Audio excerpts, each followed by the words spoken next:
아버지는 마도로스였다. 흐릿한 기억 속의 아버지의 모습은 눈처럼 하얗던 제복과 따뜻했던 손의 감촉뿐이다. 어느 날 아버지는 다시 돌아오지 않았고 아버지란 존재는 내 기억에서 완전히 지워졌다.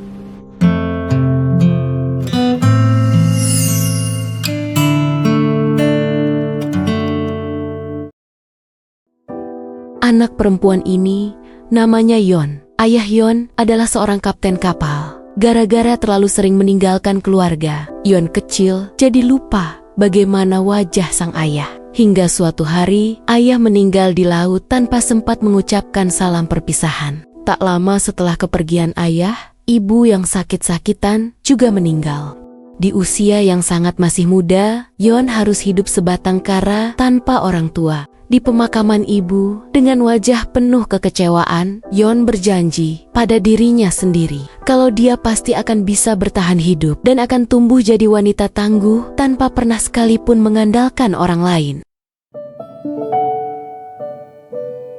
Puluhan tahun kemudian, di usia ke-37, terlihat Yon telah menepati janjinya dulu. Kini, dia sudah jadi pengacara sukses. Berkat kehebatannya menyelesaikan kasus-kasus korupsi proyek besar, banyak perusahaan ternama Korea membayar mahal untuk menggunakan jasanya. Karena puluhan tahun selalu berjuang sendirian, dia juga jadi tak pernah kepikiran membangun keluarga. Baginya, keluarga hanyalah omong kosong. Hari itu, ketika sedang menangani kasus pemerkosaan, Yon menyarankan lebih baik ibu korban tak meneruskan tuntutannya. Karena pasti kalah melawan anak sultan kaya raya. Apalagi jika kasus ini sampai tersebar luas, justru putrinya lah yang akan menanggung malu seumur hidup. Mendengar itu, ibu korban marah. Yon yang tak punya keluarga tak akan bisa mengerti bagaimana hancurnya perasaan seorang ibu. Waktu tahu kalau putri yang telah dia kandung 9 bulan dan telah dia besarkan dengan penuh kasih sayang diperkosa orang biadab. Di tengah perdebatan, putrinya berusaha menenangkan. Meski amat sangat kecewa, namun karena sadar diri keluarganya cuma keluarga miskin, ibu pun terpaksa memilih jalan damai.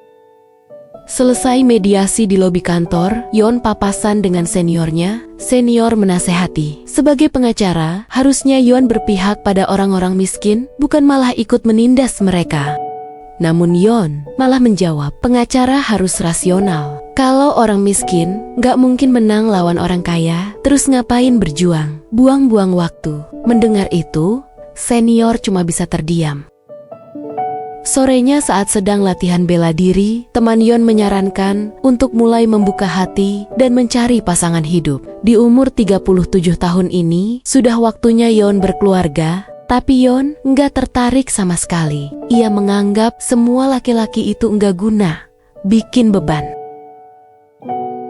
Malamnya, Yon bertemu dengan klien pengusaha kaya. Karena dia sering menangani proyek-proyek besar dan tahu seluk-beluk berbagai macam proyek di Korea. Tanpa basa-basi, si klien minta bantuannya untuk mengurus penggusuran rumah susun warga, agar proyek pembangunan apartemen mewahnya bisa selesai lebih cepat. Sebagai pembayaran awal, si klien memberikan kunci mobil dan kartu belanja VVIP. Dengan kartu VVIP itu, Yon bisa belanja sepuasnya. Tanpa ragu, Yon pun bersedia membantu.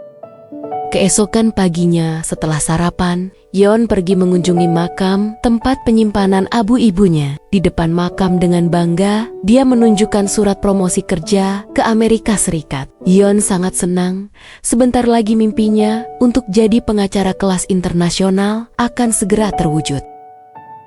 Namun malam harinya sepulang kerja, karena kondisi jalanan gelap, Yon kecelakaan.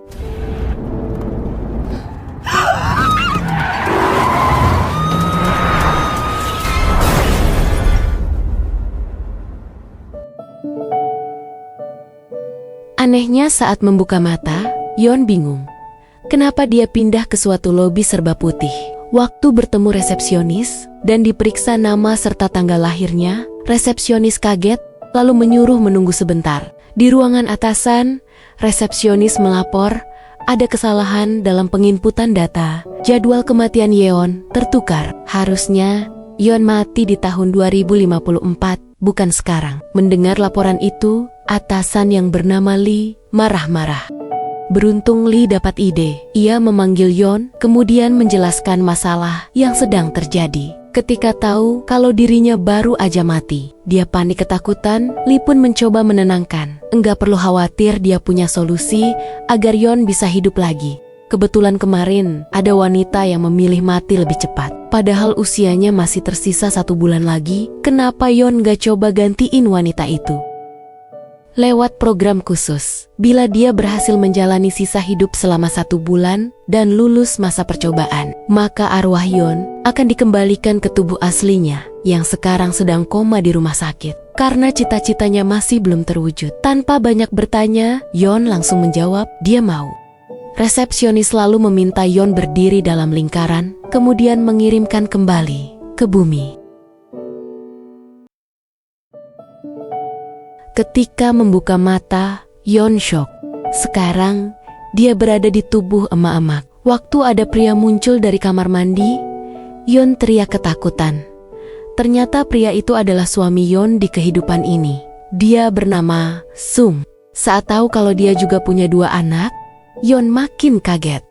1 putri remaja bernama Hanel dan 1 putra kecil bernama Gangyo. Untungnya keluarga Yeon tak curiga. Mereka menganggap ibu bersikap aneh, pasti gara-gara abis nonton film horor. Yeon yang masih syok pun kabur keluar rumah, lalu teriak ke langit. Dia protes, kenapa Lee enggak ngasih tahu kalau dia bakal jadi ibu rumah tangga. Tak lama kemudian, Gangyo keluar minta diantar sekolah. Di halte, setelah mengantar Gangyo sampai naik bis, Yeon diajak teman-temannya pergi ke pabrik untuk mencari kerja sampingan.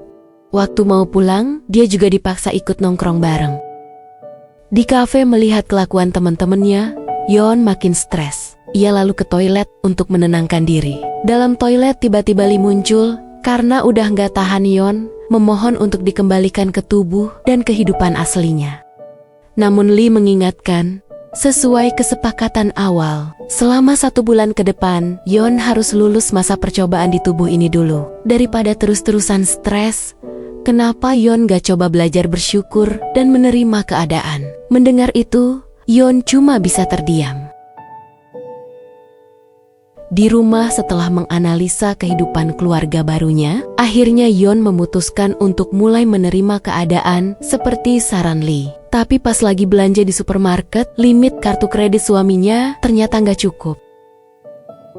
Tak lama kemudian teman Yeon menelpon dan bilang kalau Gangyo sudah pulang sekolah dari tadi, sekarang dia lagi nunggu di taman. Yeon pun buru-buru menjemput. Beruntung selama lupa teman Yeon mau membantu menjaga Gangyo. Sore harinya ketika baru pulang, Sung dan Hanel bingung. Kenapa makan malamnya cuma daging doang? Melihat kedatangan mereka berdua, Yeon nyuruh duduk. Jangan bawel.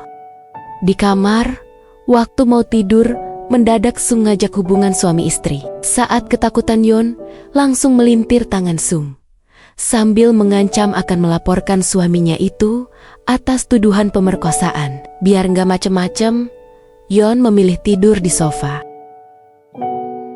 Besoknya di kantor, saat sedang istirahat, Sung curhat ke temannya soal sikap aneh istrinya akhir-akhir ini. Dari cerita Sung, temannya bilang mungkin di luar sana istrinya punya selingkuhan. Mendengar itu Sung nggak percaya. Dia yakin istrinya wanita setia. Di tengah obrolan, atasan yang bernama Choi lewat. Sung lalu menghampiri dan menunjukkan rancangan proyek peredam suara untuk kereta. Melihat ide brilian itu, bukannya mendukung, Choi malah menyuruh Sung fokus saja ke proyek jalan trotoar yang lebih menguntungkan perusahaan. Sung pun hanya bisa terdiam.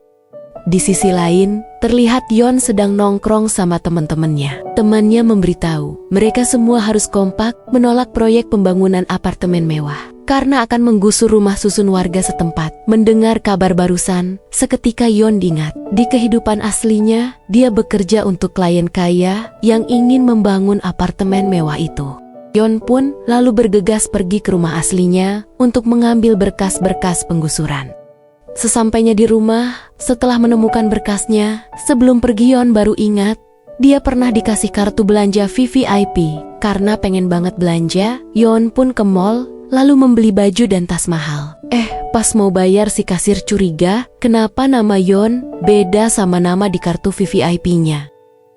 Di sisi lain, di sekolah saat sedang istirahat, Hanol papasan sama kakak kelas ganteng bernama Gyung. Gyung di situ ngajak kenalan. Setelah berpisah, hati Hanol berbunga-bunga. Sementara di rumah sepulang sekolah, Gangyo membawakan obat untuk Yeon. Dia mengira akhir-akhir ini sikap ibu aneh, pasti gara-gara sakit. Awalnya Yeon menolak, tapi pas ngelihat muka polos tuh bocil, akhirnya dia mau minum obatnya. Malam hari sepulang kerja, Sung mengajak diskusi masalah kemarin malam. Sambil marah-marah, Sung menuduh Yeon selingkuh. Karena Yeon gak mau jawab, Sung ngambek terus masuk kamar. Tak lama kemudian Hanal juga pulang dan menyuruh dibuatkan makan. Melihat sikap kurang ajar Hanal, Yeon langsung ngomelin. Mereka berdua pun berdebat. Di tengah perdebatan Sung keluar, lalu bertanya dari mana Yeon dapat uang untuk belanja barang-barang mewah. Pasti dari selingkuhan. Di luar tiba-tiba ada polisi datang meminta Yeon ikut ke kantor polisi. Di kantor, Yeon diinterogasi soal kartu belanja VVIP yang namanya beda. Beruntung Sung berhasil membela dan meyakinkan Pak Polisi kalau istrinya bukan pencuri. Melihat perjuangan suaminya, perlahan-lahan Yeon seperti mulai jatuh hati. Di atap rumah saat sedang merenung, mendadak Lee muncul menegur. Lee kecewa. Cuma dalam 44 jam aja, Yeon udah bikin banyak masalah untuk keluarga ini, terutama ke suami. Dengan tegas, Lee memperingatkan agar bersikap lebih baik lagi. Jika masih terus membuat masalah dan merepotkan suami, maka dia akan menggantikan Yeon dengan kandidat lain. Mendengar peringatan itu, Yeon terdiam. Sepulang ke rumah, Sung terlihat gak marah sama sekali. Ia justru minta maaf. Sebagai suami selama ini, dia jarang ngajak ke mall untuk belanja baju-baju bagus. Sung janji mulai sekarang dia akan lebih perhatian dan tak akan membiarkan orang lain ngatain penampilan istrinya jelek. Mendengar ucapan Sung, Yeon tersipu malu. Esok hari waktu pulang kerja, Sung bilang kalau besok kantornya mengadakan pesta. Sung pengen banget sekali-sekali Yeon ikut menemaninya datang ke acara kantor. Keesokan malamnya di pesta kantor, Sung kaget melihat istrinya, sangat cantik. Dengan percaya diri, Sung memperkenalkan Yeon ke Pak Bupati. Saat Sung ingin menyampaikan idenya tentang proyek peredam suara kereta, tiba-tiba Choi muncul. Choi yang gak mau kalah, langsung berusaha mengalihkan pembicaraan ngajak makan. Di meja makan Choi terus cari muka di depan Pak Bupati. Karena kesal ide suaminya tak pernah didengarkan, Yeon nekat memotong pembicaraan. Dia ngomong ke Pak Bupati kalau proyek Choi enggak penting. Daripada anggaran dan dana kota digunakan untuk mengurus proyek tak berguna, lebih baik Pak Bupati membangun fasilitas peredam suara stasiun agar penumpang kereta merasa lebih nyaman. Toh, ujung-ujungnya jika masyarakat senang, popularitas Pak Bupati akan ikut naik. Sung pun panik, lalu berusaha menahan istrinya. Namun di luar dugaan, setelah mendengar pendapat Yeon, Pak Bupati justru tertarik dan minta Choi segera membuat rincian perhitungan proyeknya besok. Sambil menatap Sung dengan sinis, Choi terpaksa menuruti perintah Pak Bupati. Akibat kejadian tadi, selesai makan Sung dan Yeon berantem. Waktu mau pulang Choi datang, Choi yang kesal lalu menghina Yeon. Mendengar istrinya dihina, Sung langsung nonjok tuh bocah. Demi melepas penat, Sung mengajak Yeon mampir ke kedai. Saat sedang minum-minum, Yeon bilang dia khawatir Sung bakalan dipecat gara-gara mukul atasannya. Sung pun berusaha menenangkan. Baginya, pekerjaan memang penting. Tapi jika wanita yang sangat dia cintai dihina orang lain, tak peduli walaupun itu bosnya sekalipun, dia akan tetap menghajarnya. Mendengar kalimat romantis suaminya, Yeon baper. Sepulang ke rumah, lagi-lagi tuh bocah berdua tidurnya misah. Sung yang lagi mabuk tidur di sofa, sementara Yeon tidur bareng Gangyo. Ketika ingin tidur Yeon kaget, tiba-tiba Gangyo meluk. Ini pertama kalinya dia merasakan pelukan hangat dari seorang anak. Keesokan paginya, waktu Yeon lagi masak nasi, Hanul minta uang buat jalan-jalan sama temennya sepulang sekolah nanti. Karena kebiasaan dimanja, dikit-dikit minta uang. Dengan tegas Yeon bilang, mulai sekarang, jika mau uang jajan, Hanul harus mulai belajar kerja bantuin orang tua. Hanul yang kesal, langsung berangkat sekolah. Malamnya, Yeon mengajak Gang Yo main ke pasar malam. Pas lagi lari-larian tuh, bocil jatuh. Untungnya, ada bapak-bapak nolongin. Tak lama kemudian Ibu RT lewat, lalu menegur si bapak. Ternyata, bapak ini sudah 1 bulan belum bayar sewa lapak pasar. Karena belum ada uang, si bapak minta maaf dan mohon diberi keringanan waktu. Tapi Bu RT tak peduli, pokoknya malam ini juga, bapak harus angkat kaki dari sini. Di tengah keributan, Yeon datang. Melihat perlakuan semena-mena pada warga miskin, Yeon yang punya pengalaman bertahun-tahun menjadi pengacara, dengan mudah membongkar kasus korupsi Bu RT di depan semua orang. Sambil menunjuk ke arah tower komunikasi, Yeon berkata, dia tahu selama ini Bu RT diam-diam menerima uang dari perusahaan komunikasi senilai ribuan won per tahun. Uang itu harusnya dibagikan ke seluruh warga yang tinggal di sekitar tower. Ia mengancam, bila tak ingin dilaporkan, Bu RT harus minta maaf ke si bapak. Bu RT pun terdiam malu, kemudian minta maaf dan pergi. Melihat keberanian Yeon, semua orang bertepuk tangan. Mereka tak menyangka, ibu rumah tangga biasa sepertinya, ternyata mengerti hukum. Besok paginya, setelah Hanul selesai membantu pekerjaan rumah sesuai perjanjian, Yeon memberikan uang jajan. Sebelum pergi, Hanul bilang hari ini dia pulang telat karena mau main sama temennya. Sepulang sekolah, Hanul diajak main ke rumah si kakak kelas ganteng, yaitu Gyung. Kebetulan hari ini nggak ada orang di rumah. Waktu Gyung ingin mencium, Hanul sadar ada kamera merekam. Ternyata Hanul dijebak. Tak lama kemudian, teman-teman Gyung muncul mengepung. Meski sudah berusaha kabur, namun sayang Hanul tak bisa melawan. Gadis remaja itu akhirnya dilecehkan. Sore hari di rumah, Yeon bingung kenapa Hanul pulang langsung masuk kamar sambil nangis. Ketika diperiksa, Yeon kaget. Banyak sekali luka memar di sekujur tubuh Hanul. Hanul yang tak sanggup bicara, hanya bisa menangis sekencang-kencangnya. Setelah tenang, barulah dia menceritakan kejadian tadi. Mendengar cerita itu, hati Yeon hancur. Esok hari di sekolah, terlihat kepala sekolah sedang mengadakan mediasi antara pihak Hanul dan pihak Gyung. Sepanjang diskusi, pengacara Gyung terus mengintimidasi dan bilang kalau kejadian kemarin cuma kesalahpahaman aja. Dia harap Yeon tak memperpanjang masalah ini. Sebagai permintaan maaf, pihak Gyung akan memberikan uang tutup mulut. Hati Yeon terasa begitu perih. Sambil menahan air mata, dia izin ke toilet sebentar. Di toilet Yeon gemetar dan menangis sejadi-jadinya. Ia teringat betapa brengseknya dia di kehidupan aslinya. Kini dia merasakan karma, ternyata beginilah rasanya sakit hati seorang ibu. Di tengah kesedihan Hanul masuk, lalu bilang kalau dia tak ingin memperpanjang masalah ini. Dia akan berusaha ikhlas, karena bagaimanapun juga orang miskin seperti mereka tak akan pernah bisa menang melawan orang kaya. Mendengar itu, dengan tegar Yeon berkata, kata siapa orang yang tak punya uang tak boleh berjuang. Yeon lalu menggandeng tangan putrinya, kemudian mengajak kembali ke ruangan. Ketika diskusi dilanjutkan, si pengacara terus menyudutkan. Bahkan kepala sekolah juga berpihak pada Gyung. Awalnya pengacara terlihat sombong. Dia yakin menghadapi ibu-ibu rumah tangga biasa pasti akan mudah. Tapi tiba-tiba Yeon mengeluarkan HP-nya sambil bilang, asal kalian tahu, dari awal datang ke sini, dia telah merekam seluruh pembicaraan ini.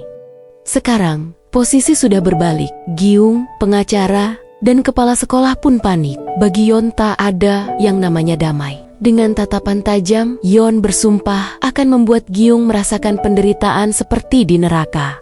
Bahkan, jika Gyung kabur ke luar negeri pun, Yeon akan tetap terus menyebarkan kebusukan ini di internet dan seluruh sosial media. Hingga nama Gyung di mata dunia hancur sehancurnya. Ia akan juga menghancurkan karir si pengacara dan akan melaporkan kepala sekolah ke lembaga kode etik. 나 들고 싶자. 오, 전 500원인데? 땡큐. 그럼 갔다 올게. 일어났어. 짠. 아, 대박.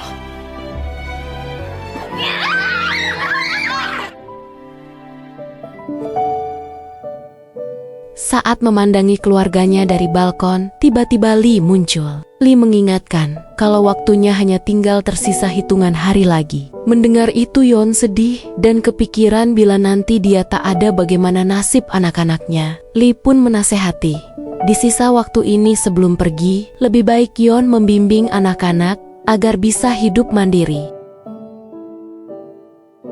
Siangnya di kantor ketika istirahat, Choi memberikan surat mutasi atau pemindahan untuk Sung. Mulai bulan depan, Sung akan dipindahkan ke kantor cabang luar negeri. Sung pun minta maaf soal kejadian kemarin, sambil memohon agar Choi mengizinkannya tetap kerja di sini. Tapi respon Choi dingin. Dia malah memaki-maki Sung. Beruntung Sung masih bisa menahan diri. Malam hari karena sisa waktunya tinggal sedikit lagi, Yeon mengajak Sung kencan berdua. Saat sedang mengobrol mesra, Sung cerita kalau bulan depan dia akan dipindahkan ke luar negeri. Mendengar kabar barusan, Yeon merasa bersalah. Seandainya kemarin dia tak ikut campur urusan pekerjaan suaminya, mungkin ini tak akan terjadi. Mereka berdua lalu bergenggaman tangan dan saling menguatkan satu sama lain. Besoknya, tanpa sepengetahuan Sung, Yeon janjian ketemuan sama Choi di kafe. Sebelum ke sana, Yeon sudah menyelidiki latar belakang Choi terlebih dahulu. Awalnya Yeon pura-pura sedih sambil memohon agar Choi membatalkan kepindahan suaminya. Tapi karena Choi tetap nolak, akhirnya Yeon menunjukkan sifat aslinya. Asal Choi tahu, Yeon pernah menangani banyak sekali kasus proyek, bahkan dia sudah hafal hampir semua proyek besar di seluruh Korea. Dia juga tahu kalau Choi pernah terlibat kasus korupsi berbagai proyek. Yeon mengancam, lebih baik kepindahan suaminya dibatalkan daripada Choi masuk penjara. Choi yang takut dilaporkan pun panik dan menuruti permintaan Yeon. Di sisi lain, sepulang sekolah, pas Gang Yo lagi jajan di warung, tiba-tiba anak kecil itu jatuh, pingsan. Setelah dapat kabar, Sung dan Yeon buru-buru ke rumah sakit. Dari hasil pemeriksaan, dokter memberitahu bahwa Gang Yo menderita penyakit mata langka. Penyakit ini adalah penyakit turunan. Jika sampai telat ditangani, maka bisa buta. Satu-satunya cara mencegah hanya dengan operasi. Mendengar ucapan dokter, Yeon syok. Seketika, dia teringat masa kecilnya. Dulu waktu kecil, Yeon juga pernah menderita penyakit mata itu.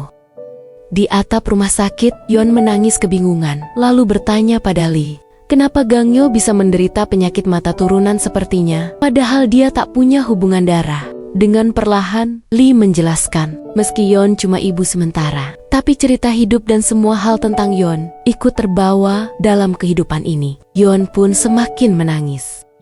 Saat Sung datang, dia langsung memeluk berusaha menenangkan istrinya.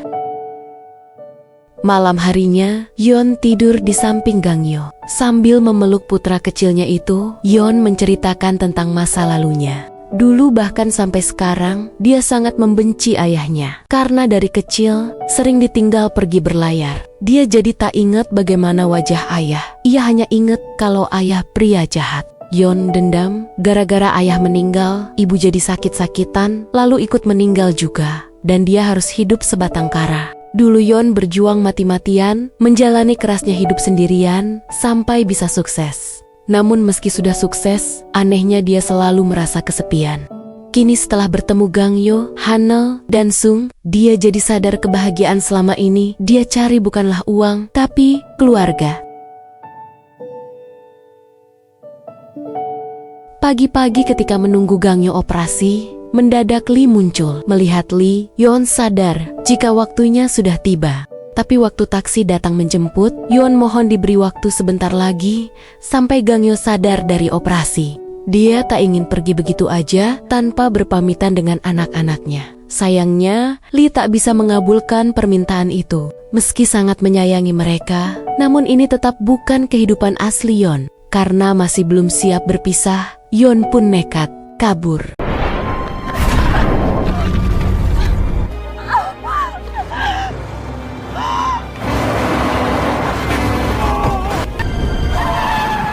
Melihat Yeon terus memohon, Lee akhirnya luluh, lalu memberi kesempatan untuk berpamitan. Di rumah sakit, Yeon langsung memeluk Hanel. Ia berpesan agar Hanel jadi kakak yang baik. Hanel kemudian pamit berangkat sekolah, tanpa dia tahu kalau sang ibu akan pergi untuk selamanya.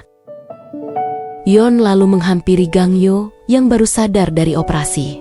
Sambil menangis, Yeon berkata, dia harus pergi. Selama ibu nggak ada, Gangyo jangan nakal dan harus nurut sama kakak. Terakhir, Yeon menemui Sung. Ia minta maaf selama ini, telah membuat banyak masalah. Mungkin terdengar aneh, tapi baru kali ini dia merasakan jatuh cinta. Bagi Yeon, Sung adalah cinta pertamanya. Seandainya dia nanti pergi, tolong jaga anak-anak, karena mengira Yeon cuma ingin keluar sebentar, Sung hanya terdiam.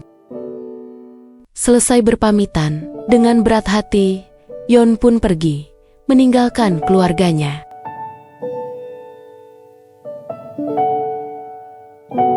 Ketika kembali ke kehidupan aslinya, terlihat Yeon sedang berada di rumah sakit, baru sadar dari koma. Detik itu juga, Yeon langsung buru-buru pergi ke rumah sakit tadi, tempat Gangyo dioperasi. Namun saat sampai, ternyata Gangyo tak ada. Anehnya, waktu mencari ke rumah, lagi-lagi keluarga itu tak ada. Hati Yeon pun perih. Padahal ingatan tentang keluarga itu masih terasa jelas, seakan baru berpisah sebentar. Di halte bis akhirnya dia sadar. Mungkin semua kenangan ini hanya mimpi. 1 bulan berlalu, sifat Yeon sekarang sudah berubah. Hari itu, di kantor, terlihat Yeon menemui seniornya dan memberikan file berisi berkas-berkas kasus penggusuran rumah susun warga. Lalu meminta senior mengambil alih kasus ini. Dia yakin orang baik seperti senior pasti akan berpihak ke warga miskin. Untuk sementara, Yeon ingin mengambil cuti. Dia juga sudah tak mau lagi menjadi pengacara kejam yang tega melakukan berbagai macam cara, cuma demi mengejar uang. Beberapa hari kemudian, Yeon memutuskan untuk pindah rumah. Waktu sedang berkemas, ia tak sengaja menemukan kotak berisi barang peninggalan kedua orang tuanya. Saat melihat-lihat album foto kenangannya bersama ayah dan ibu, Yeon baru sadar. Sosok Lee yang muncul dalam mimpinya selama ini ternyata adalah ayahnya sendiri.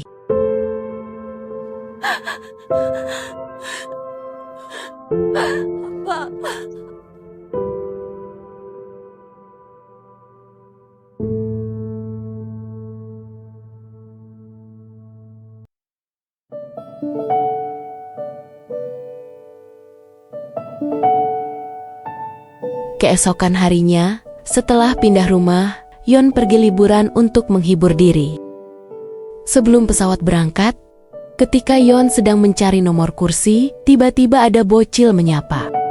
Tak lama kemudian, kakak sama bapaknya datang, ngomelin tuh bocil, dan minta maaf kalau anaknya agak songong. Kebetulan, mereka duduk satu bangku dengan Yeon. Melihat keluarga itu, Yeon terdiam mematung. Ternyata kehidupannya kemarin bukan mimpi. Saat pesawat berangkat, si bocil cerita kalau mereka sedang ingin pergi liburan untuk menghibur diri karena ibunya baru aja meninggal dunia. Dan kebetulan tempat liburan Yeon dan mereka sama. Mendengar itu, Yeon tersenyum.